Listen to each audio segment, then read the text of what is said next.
यहाँ दर जिंदा होता है।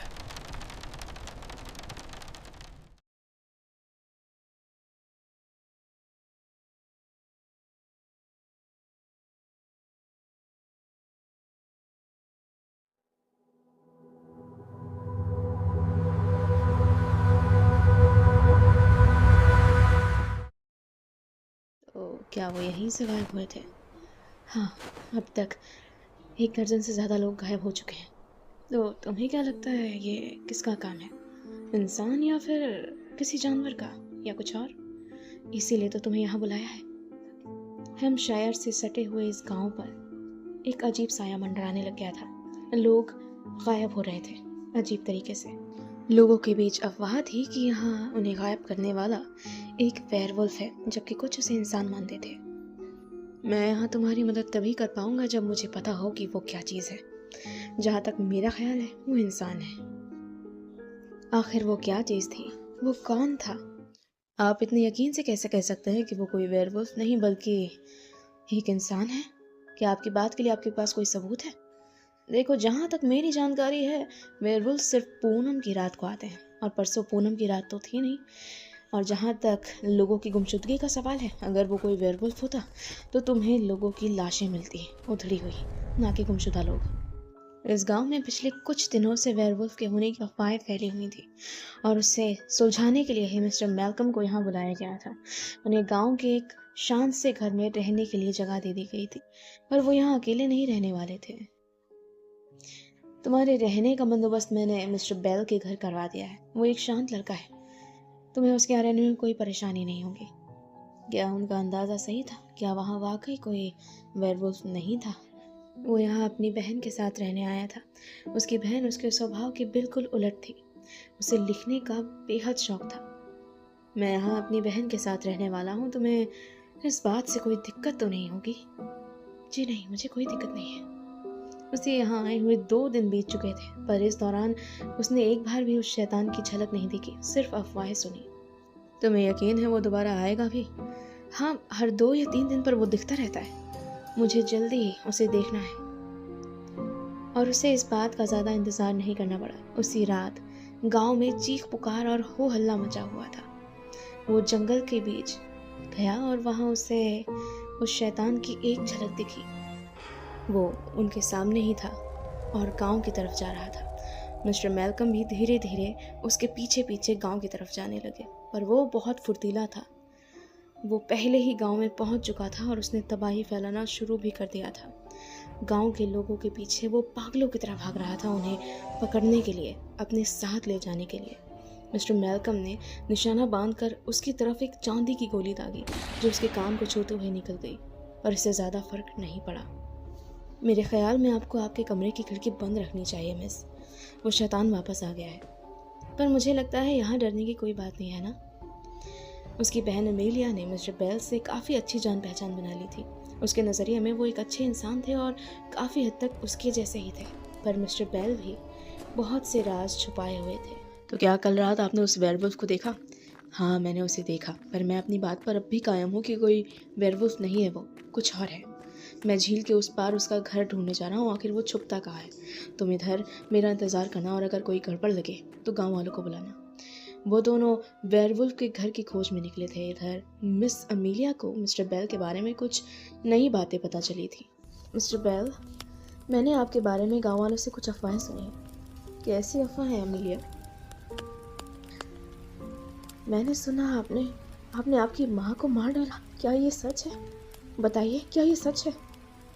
मिस्टर मैल्कम झील पार करके उस तरफ पहुंच चुके थे। वहाँ हर तरफ खून के धब्बे और पैरों के निशान थे। ये तय था कि वो यहाँ आता जाता है। कुछ और आगे जाने पर उन्हें एक पुरानी झोपड़ी दिखाई दी, जो जंगल में पूरी तरह छुपी हुई थी और इस पर ताला पड़ा हुआ था। इसके बाद उनकी नज़र आसपास फैली हुई बंद और पुरानी कोल माइंस पर गया। यहाँ बहुत बुरी तरह अंधेरा फैला हुआ था और ये कहाँ खुलती थी, इस बात का पता नहीं चल रहा था। भटक जाने का खतरा था, इसलिए उन्होंने वापस जाना ही बेहतर समझा। वो वापसी कर ही रहे थे कि तभी अचानक जंगल के बीचों बीच उन्हें एक धुंधली सी आकृति दिखाई पड़ी, और एक जानी पहचानी सी पुरानी गुर्राहट जो दूर से आ रही थी। वो अपना काम ख़त्म करके गांव वापस आने की तैयारी कर रहे थे, पर अचानक ही उनकी नज़र धुंध से झांक रहे एक शैतानी परछाई पर पड़ी। वो वापस आ गया था, ठीक उनके पीछे। उन्होंने खुद को बचाने के लिए भागने की कोशिश की, पर वो जानते थे वो बहुत तेज़ है और उनका पीछा कर रहा है। वो भागते भागते उस जमी हुई झील तक पहुंचकर वो ठीक उनके पीछे ही था। खुद को बचाने के लिए आखिर उन्होंने एक गोली दागी। उस गोली की धमक से झील का एक हिस्सा टूट गया और वो शैतान उस झील में ही गिर गया। पर वो बाहर आने की कोशिश कर रहा था और बाहर आ भी जाता, इसमें कोई शक नहीं था। इसलिए उन्होंने उसी मौके का फ़ायदा उठाकर वहाँ से भाग जाना ही बेहतर समझा। मिस्टर मेलकम जहाँ शैतान से बचकर भागने की कोशिश कर रहे थे, वहीं अमीलिया मिस्टर बेल से उनके मन में छुपे रहस्यों को पूछ रही थी। मुझे बताओ, आखिर सच क्या है? तुम्हें लगता है मैं ऐसा कर सकता हूँ? तुम्हें भी ऐसा लगता है? मिस्टर बेल के बारे में बहुत सी अफवाहें थी। बचपन का कुछ वक्त उन्होंने मेंटल असाइलम में बिताया था और तब से लोग उनसे कटते और बचते थे। तुम्हें लगता है मैं अपनी माँ को मार सकता हूँ? तुम्हें लगता है मैं ऐसा कर सकता हूँ? वो हादसा जो सबकी जुबान पे था, पर मिस्टर बेल जब खुद उसे याद करने की कोशिश करते थे तो सिवाय तकलीफ के उन्हें और कुछ नहीं मिलता था। मैं तुम्हें कैसे बताऊं कि क्या हुआ था? मुझे खुद याद नहीं, और फिर डैड भी कहीं चले गए, पता नहीं कहाँ। उस हादसे ने बहुत सी चीज़ों की जड़ छुपा रखी थी। आखिर वो क्या था? अब ये साफ था कि वो कोई वेयरवुल्फ नहीं बल्कि एक स्किन वॉकर है, पर इस स्किन वॉकर के पीछे किस इंसान का चेहरा है ये अभी भी साफ नहीं था। इधर मिस्टर बेल अमीलिया के कहने पर अपने बचपन के उस वाक़ये को याद करने की कोशिश करने लगे जो कई राजों को दबाया था, पर इस कोशिश में वो बेहोश होने लग गए।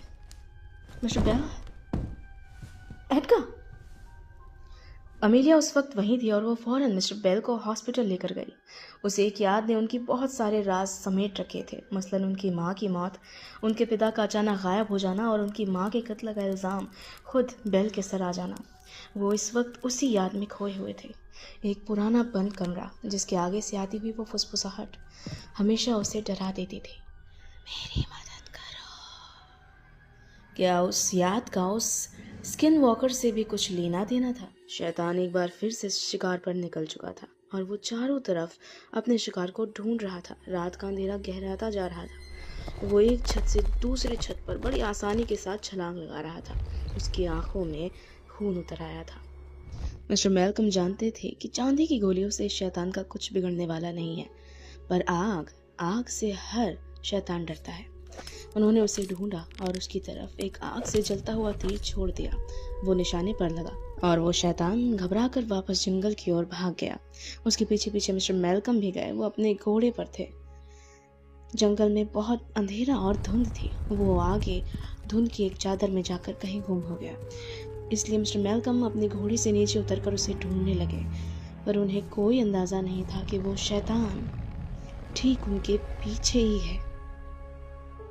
मिस्टर मेलकम उस शैतान को अभी भी ढूंढ रहे थे। वो जंगल में हर तरफ देख रहे थे, पर तभी अचानक वो शैतान उनके पीछे की तरफ आ गया और जब वो पीछे मुड़े, उसने बहुत जोर से उन्हें उठाकर एक तरफ फेंक दिया और वो एक पेड़ से टकराकर वहीं बैठ गए।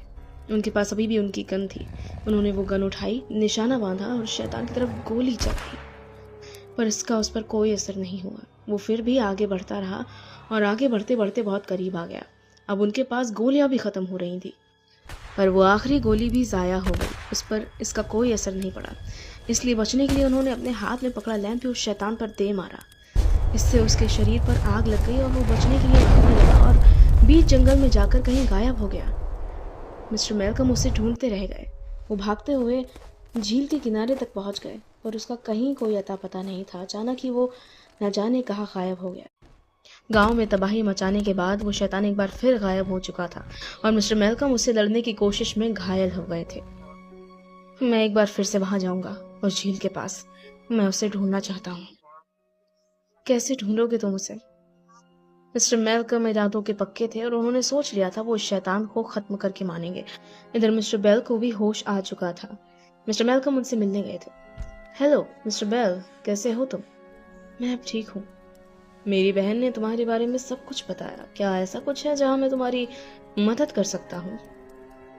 मिस्टर बेल अपना ये राज सबसे छुपाते थे। वो याद जिसे वो एक बार भी देखना नहीं चाहते थे।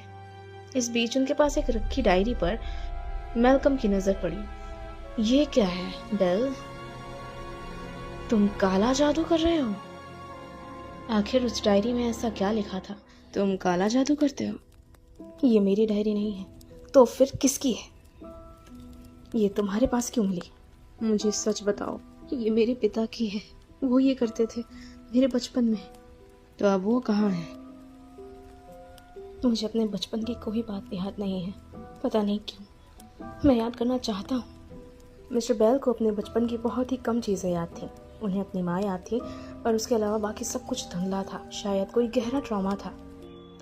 इधर मिस्टर मैल्कम वापस उस झील के पास थे।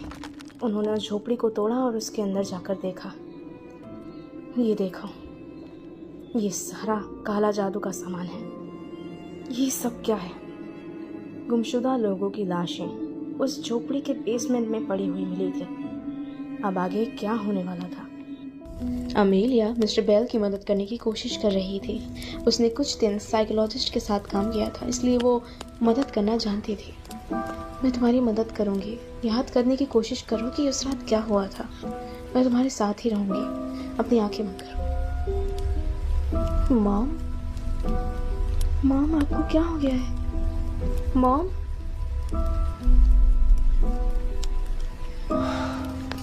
कोई बात नहीं, सब ठीक है। एक बार फिर से कोशिश करो।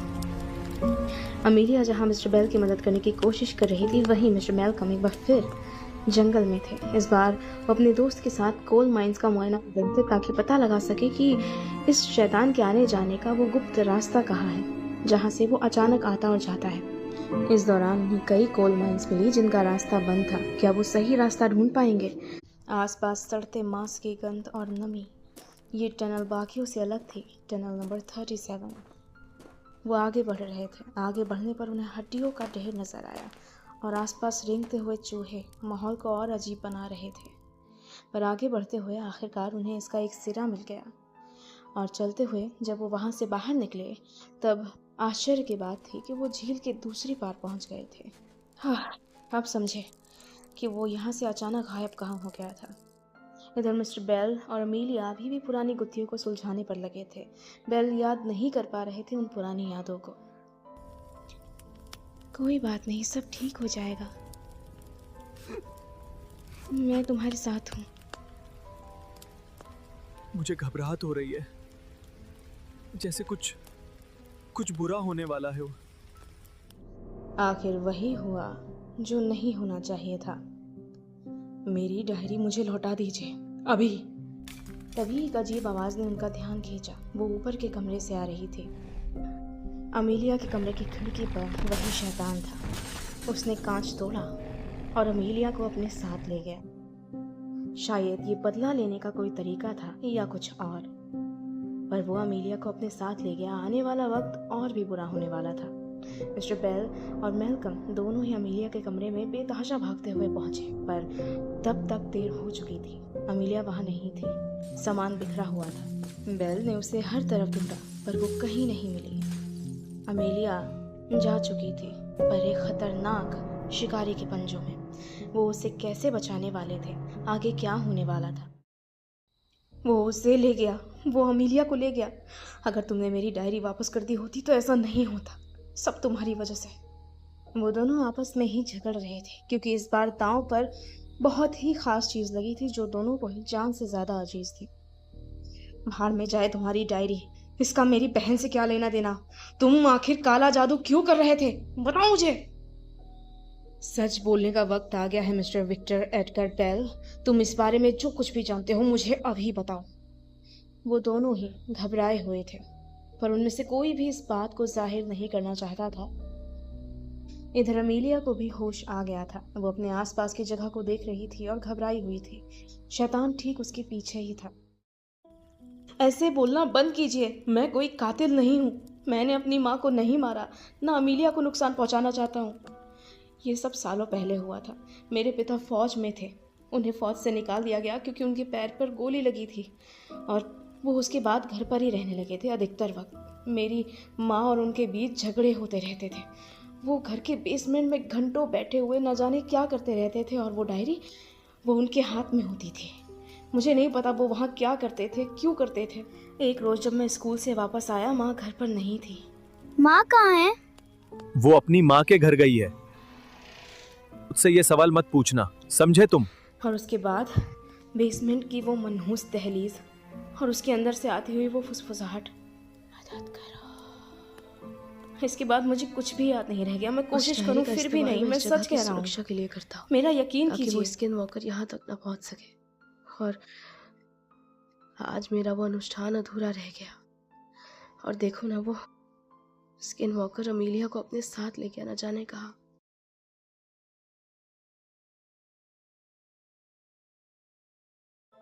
तुम आखिर हो कौन? कोई तांत्रिक? काला जादू करते हो? मेरी बलि देना चाहते हो या मुझे मारना चाहते हो? अमीलिया अभी अपनी बात पूरी भी नहीं कर पाई थी कि तभी वो कांपने लगा, और अब वो पूरी तरह से एक स्किन वॉकर में बदल चुका था। इधर मैल्कम और मिस्टर बेल ने अपना झगड़ा सुलझा लिया था, और अब वो अमीलिया को ढूंढने के लिए निकलने वाले थे। उन्हें आगे की योजना बनानी थी। हम झील के रास्ते वहां नहीं जा सकते, एक दूसरा रास्ता भी है। और कौन सा रास्ता है? एक झील ही तो है। नहीं, एक और भी है। इसके बाद वो दोनों घोड़ों के सहारे जंगल का रास्ता पार करने लग गए। हवा में गहरी ठंडक थी और सांसें जम रही थी। वो आगे बढ़ते जा रहे थे। फिर वो टनल नंबर 37 से होकर आखिरकार उस झोपड़ी तक पहुंच गए जहां वो शैतान ये सारे अनुष्ठान किया करता था।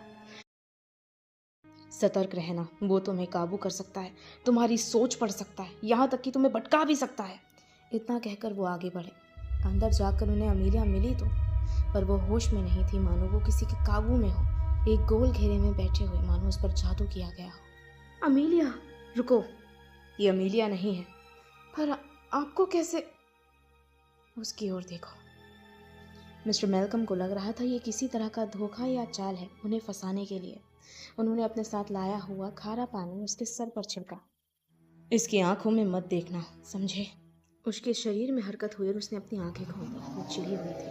उसने जोर से चीखा और उसकी चीख के साथ ही वहां गहरा काला अंधेरा छा गया। मिस्टर मैल्कम अपने साथ लाए हुए लैंप की सहायता से वहां उस कमरे में उसे ढूंढने लगे, पर वहां उन्हें कोई और ही नजर आया। कई दिनों के इंतजार के बाद आखिर वो स्किन वॉकर आज उसके सामने था, और अब उनमें लड़ाई होने वाली थी। मैल्कम जानता था कि उस स्किन वॉकर का पलड़ा उससे कहीं भारी है। उसकी कमजोरी उसके हाथ नहीं आ रही थी, ना ही उसे गोलियों का कोई असर हो रहा था। वो हर बार पलट कर वार कर रहा था। मैल्कम लड़ते हुए थक चुका था, और अमीलिया का भी कुछ पता नहीं चल रहा था। इधर बेल भी बिल्कुल खामोश हो गया था। Bell, Bell, Bell. वो अचानक ही अपने बचपन की उस खौफनाक और मनहूस याद में पहुंच गया था जिसे वो देखना भी नहीं चाहता था। उसकी माँ बेसमेंट के फर्श पर लगभग बेजान और बहुत घायल अवस्था में पड़ी थी। आखिर वो वहां कैसे पहुंची, जानने के लिए सब्सक्राइब। वह अपनी माँ की लाश को लगातार घूरता जा रहा था। मॉम, बेल, तुम जाकर अमीलिया को ढूंढो, मैं यहाँ इसे संभालता हूँ। बेल ने चारों तरफ नजरें घुमाई और उसे आखिरकार एक पुरानी अलमारी के पीछे से आता हुआ प्रकाश दिखाई दिया। उसने वो अलमारी खोली तो उसे एक टनल दिखाई दी, और उस टनल में उसे अमीलिया भागती हुई नजर आई। अमीलिया! वो भागती हुई उससे दूर जा रही थी, और वो हर तरफ देखते हुए आगे बढ़ रहा था। जब वो उसके किनारे पहुंचा तब अमीलिया उसे हाथ में एक खंजर लिए हुए दिखाई दी। वो अजीब बर्ताव कर रही थी, और इससे पहले वो कुछ सोच पाता तभी अचानक ही उसने वो खंजर उसके सीने में घोंप दिया। उससे दर्द हुआ और वो घबराहट से कांपने लगा। अमीलिया को अचानक ही मानो होश आ गया था, और वो बेल की तरफ देख रही थी, और बेल लड़खड़ाकर जमीन पर गिर गया।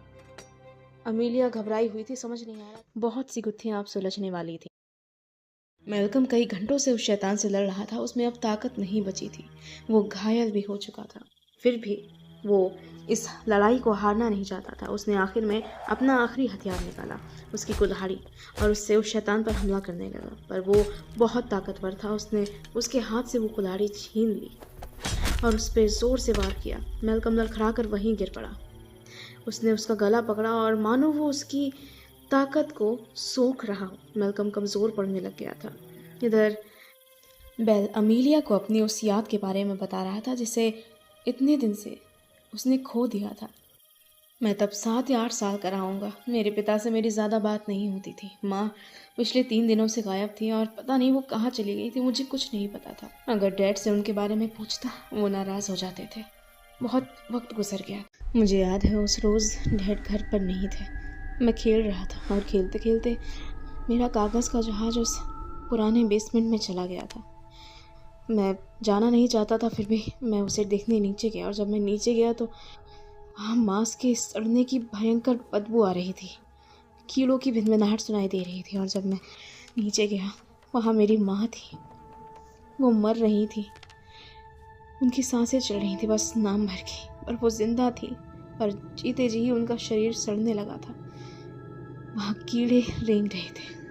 उन्होंने पास रखी बंदूक उठाई और उन्होंने कहा कि मैं उनका हाथ पकड़ूं और उनकी मदद करूं। मैंने उनका हाथ पकड़ा और उन्होंने वो गन दबा दी। और सब कुछ इतनी जल्दी हुआ मैं कुछ समझ ही नहीं पाया। मैं कुछ देर तक वहीं बैठा रहा जब तक वहाँ भीड़ इकट्ठी नहीं हो गई। और उसके बाद उन लोगों ने मान लिया कि मैंने ही अपनी माँ का खून किया है और मुझे पुलिस के पास भेज दिया। और फिर वहाँ से मेंटल असाइलम। और जब कुछ सालों बाद मैं वहाँ से वापस आया तो सबका नज़रिया मेरे लिए बदल गया था। वो मुझे अजीब तरह से देखते थे, मानो मैं कोई पागल कातिल हूँ। सिर्फ तुम थी जिसने मुझे समझा। तुम्हें मेलकम के पास वापस जाना चाहिए, वो अकेला है। उसने अमीलिया को वापस जाने पर मजबूर किया। अमीलिया जाना नहीं चाहती थी, पर आखिर उसके कहने पर वो वापस आई। और वाकई मेलकम हारने के कगार पर था। अमीलिया ने उस शैतान की तरफ एक पत्थर फेंका ताकि उसका ध्यान भटके और उसने मेलकम को छोड़ दिया। वो मरते मरते बचा था। अब अमीलिया उससे लड़ने जा रही थी। वो कितनी देर तक उसके सामने टिक पाएगी ये देखने की बात थी। अमीलिया रुक जाओ। पर अमीलिया उस पर हमला करने की तैयारी कर चुकी थी। वो शैतान ठीक उसके सामने था, बहुत ताकतवर और गुस्से में। वो उस पर हमला कर रही थी पर वो हर बार बच जाना था। और मिस्टर मेलकम वो इतना थक चुके थे कि ज़मीन से हिल भी नहीं पा रहे थे। इधर बेल वो अभी भी उस घायल अवस्था में उस बर्फीली गुफा में पड़े हुए थे। बर्फ़ का तूफान तेज़ हो गया था। उन्होंने एक बार फिर से हिम्मत जुटाकर उठने की कोशिश की। वो अमीलिया और मेलकम की मदद के लिए वहाँ जाना चाहते थे। और जब तक वो वहाँ पहुँचे तब तक उस स्किन वॉकर ने अमीलिया को एक जोरदार वार से ज़मीन पर गिरा दिया था। उसे तेज़ चोट लगी थी और वो उठ भी नहीं पा रही थी। जब बेल वहाँ पहुँचा उसने अपने सीने में लगे उसी खंजर से उस शैतान पर वार करने शुरू कर दिए, पर इसका कोई असर नहीं हुआ। उसने फ़ौरन ही पलट कर वार किया। इस बीच मेलकम को होश आ चुका था। उसने पीछे से उस शैतान पर वार किया और फ़ौरन उसका गला पकड़ लिया और उससे ज़ोरदार कड़क आवाज़ में पूछा, कौन हो तुम? अपनी पहचान बताओ मुझे, कौन हो तुम? पर वो शैतान बहुत ताकतवर था। उसने फ़ौरन ही हालात पर काबू पा लिया और जैसे वो जीत का जश्न मनाने लग गया। वो तीनों लगभग हार चुके थे। कुछ देर बाद मेलकम को जब होश आया उसने खुद को और बाकी दोनों को कुर्सी से बंधे पाया, मानो वो सब किसी अनुष्ठान का हिस्सा बन गए हों। वो शैतान उसके ठीक सामने था और पलक झपकाते ही वो उसके करीब आता जा रहा था और पहले से भी ज़्यादा भयानक और बेभत्स लग रहा था। और अब इसके आगे जो वो करने जा रहा था वो और भी बुरा होने वाला था। वो उनकी बलि देने वाला था। और शुरुआत हुई अमीलिया से। अमीलिया रुको, उसकी आंखों में मत देखना, वो तुम्हें हिप्नोटाइज कर लेगा। पर तब तक देर हो चुकी थी। अमीलिया धीमे कदमों से उसकी ओर बढ़ी। उसने अमीलिया को एक खंजर दिया। वो चाहता था कि अमीलिया खुद अपनी जान ले ले। अब आगे क्या होने वाला था? क्या वो दोनों अमीलिया को बचा पाएंगे? वो दोनों लगातार चिल्ला रहे थे और अपने हाथ खोलने की कोशिश कर रहे थे। मिस्टर बेल ने अपने हाथ खोल भी लिए और जब तक वो अमीलिया के पास पहुंचे उसने अपनी कलाई काट ली थी। वो उसी पर लड़खड़ा कर ज़मीन पर गिर पड़ी। वो बेहोश हो गई थी। इस बीच मिस्टर बेल ने उस स्किन वॉकर से चिल्ला कर कहा, मैं जानता हूँ तुम कौन हो। मुझे तुम्हारी पहचान पता है और जानते हो इस पहचान के ज़रिए ही मैं तुम्हें मार भी सकता हूँ। हवा में ठंडक घुल गई थी। बेल की ये बात सुनकर वो शैतान मानो अचानक चिढ़ गया हो। उसके शरीर में अजीब और विकृत से बदलाव आने लग गए। उसने अपने शरीर को अजीब ढंग से मोड़ना और तोड़ना शुरू कर दिया। वो अजीब हरकतें कर रहा था, मानो वो अपनी पूरी शख्सियत ही खो रहा था। बेल, हमें अभी यहाँ से निकलना होगा। वो बदल रहा है और अगर वो बदल गया तो हम कुछ नहीं कर पाएंगे। आखिर वो किस चीज़ में बदलने वाला था? वो शैतान कुछ ही पलों में लड़खड़ाकर ज़मीन पर गिर पड़ा। उसके शरीर में अजीब बदलाव आ रहे थे। वो एक वेयरवुल्फ में बदल रहा था। कुछ ही पलों में उसका पूरा शरीर बदल चुका था, एक शक्तिशाली और भयानक वेयरवुल्फ में। इधर मेलकम और बेल भी पूरी रफ्तार से घोड़ों पर सवार होकर वापस गांव की तरफ जा रहे थे। बाहर ठंडक बढ़ गई थी, बर्फ का तूफान आ रहा था। वापस जाने से पहले उन्होंने उस टनल में आग लगा दी जो गांव तक आने का एक लौता रास्ता था, पर उस वेयरवुल्फ ने उस आग को भी पार कर लिया और अब वो गांव की तरफ जा रहा था, जहां बेल और मेलकम कुछ ज़रूरी तैयारियां कर रहे थे, क्योंकि आज की रात बहुत लंबी होने वाली थी। ये कुछ पट्टियां हैं, तुम जख्मी हो, और ये गन, इसे अपने पास रखो जब वो हमला करे। इधर बाहर आवाज़ें शुरू हो चुकी थी, लोग शोर मचा रहे थे। वो वेयरवुल्फ गांव तक पहुंच गया था। बेल और मेलकम उसका सामना करने के लिए तैयार थे। वो भागते हुए उनकी तरफ आया और मेलकम ने उस पर एक गन फायर की, पर इससे उस पर कोई असर नहीं हुआ।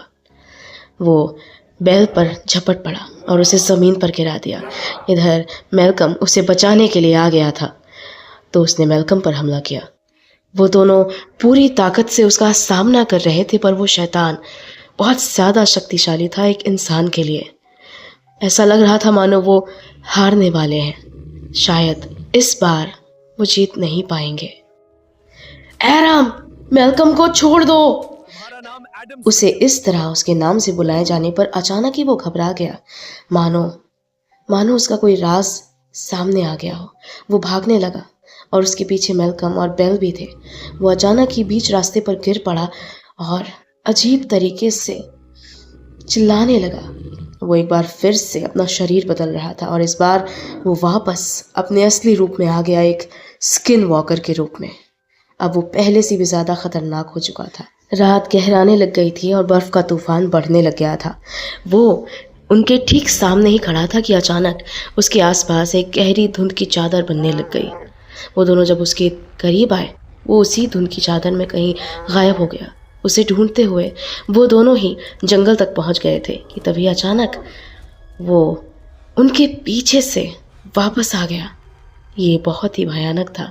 उन दोनों ने तेज़ी के साथ उसका मुकाबला करने की कोशिश की, पर वो बहुत फुर्तीला था। वो बार बार उसी धुंध की चादर में कहीं गायब हो जाता और फिर वापस आ जाता। वो उसका मुकाबला करने की पूरी कोशिश कर रहे थे। उसे उसके नाम से बुलाओ। अगर वो उसका असली नाम है तो वो कमजोर पड़ जाएगा। Is it really him? Adams Victor Bell. मैं जानता हूं तुम्हें, क्योंकि मैं तुम्हारा बेटा हूं। बेल के वार से अचानक ही वो जमीन पर गिर पड़ा और उसका भयानक रूप बदलने लगा एक आम से इंसान में। माँ को मैंने नहीं, आपने मारा था। आपने ऐसा क्या किया था? आर्मी से निकलने के बाद मैंने अपना वजूद ही खो दिया था। मेरे कदम खुद ब खुद काली शक्तियों और काले जादू की ओर बढ़ गए थे। मुझे एक स्किन वॉकर बनना था, सबसे शक्तिशाली। इसके लिए मुझे अपनी किसी ख़ास चीज़ की कुर्बानी देनी थी। उस रोज़ जब तुम स्कूल गए हुए थे, मैंने अनुष्ठान की सारी तैयारियां कर ली थी। तुम्हारी माँ मुझे बुलाने आई और हमारे बीच झगड़ा हो गया। मैंने उसे गुस्से में बेसमेंट की सीढ़ियों से धक्का दे दिया और वो उस अनुष्ठान के घेरे में जाकर गिर गई और मेरी बलि बन गई। मैं ऐसा नहीं करना चाहता था और फिर मैं एक शैतान में बदल गया। मुझे कुछ भी होश नहीं रहा मैं क्या कर रहा हूँ। हो सके तो मुझे माफ़ कर देना बेटा। सालों से छुपे रहस्यों का आज पर्दा उठ गया था। बेल के पिता उसकी माँ के मरने के रोज़ से कहाँ चले गए थे, उसकी माँ की मौत आखिर कैसे हुई थी, सब कुछ साफ हो गया था। एक लंबी अंधेरी रात का उजला सवेरा होने जा रहा था। अमीलिया घर वापस जाने की तैयारी कर रही थी, दोबारा मिलने के वादे के साथ। बेल उन दोनों को जाते हुए देख रहा था, कुछ खुशी और कुछ पुरानी यादों के साथ।